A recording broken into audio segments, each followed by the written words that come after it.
BBMP news 9ಗೆ ಸ್ವಾಗತ. ಮೊದಲಿಗೆ ಮುಖ್ಯಾಂಶಗಳು. ಅಷ್ಟು ಭ್ರಷ್ಟಾಚಾರ ಕಡಿಮೆ ಆಯ್ತಾ ಇಲ್ವಾ? ಯಾರೋ ಮಧ್ಯವರ್ತಿಗಳು ಬಂದು, ಯಾಕೆಂದ್ರೆ ಇದು ಮಾಡೋದು ಕೂಡ ಸುಮಾರು ಜನ ಅಧಿಕಾರಿಗಳಿಗೆ ಗೊತ್ತಿರ್ಲಿಲ್ಲ ಹೆಂಗ್ ಮಾಡ್ಬೇಕು ಅಂತ. ಮಧ್ಯವರ್ತಿಗಳು ಉಟ್ಕೊಂಡು ಅವರು ಜನಗಳನ್ನ ಶೋಷಣೆ ಮಾಡಿ ದುಡ್ಡು ವಸೂಲಿ ಮಾಡ್ತಾ ಇದ್ರು.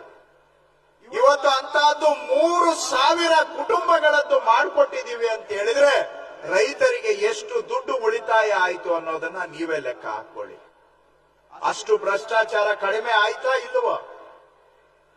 ನಿಮ್ಮ ಮನೆ ಬಾಗಿಲಿಗೆ ಬಂದು ಮಾಡಿಕೊಟ್ಟಾಗ ನಿಮ್ಮ ಮೇಲೆ ಇದ್ದಂತ ಹೊರೆ ಕಡಿಮೆ ಆಯ್ತಾ ಇಲ್ವಾ?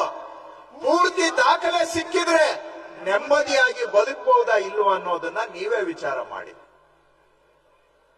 ಆ ತರಹ ಇವತ್ತು ದರಖಾಸ್ತು ಕೋಡಿ ಮಾಡಿಕೊಡ್ತಕ್ಕಂತಹದ್ದು, ಪಿ ನಂಬರ್ಗಳನ್ನ ತೆಗೆಯುವಂತ ಅಭಿಯಾನ ರಾಜ್ಯಾದ್ಯಂತ ನಾವು ಮಾಡ್ತಾ ಇದ್ದೇವೆ.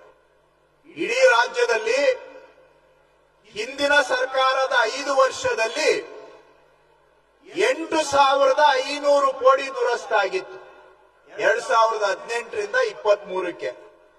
ಈಗ ಕಳೆದ 1 ವರ್ಷದಲ್ಲಿ ನಮ್ಮ ಸರ್ಕಾರದಲ್ಲಿ 2,03,000 ರೈತರದ್ದು ಕೋಡಿ ದುರಸ್ತಿಗೆ ನಾವು ತಗೊಂಡಿದ್ದೇವೆ.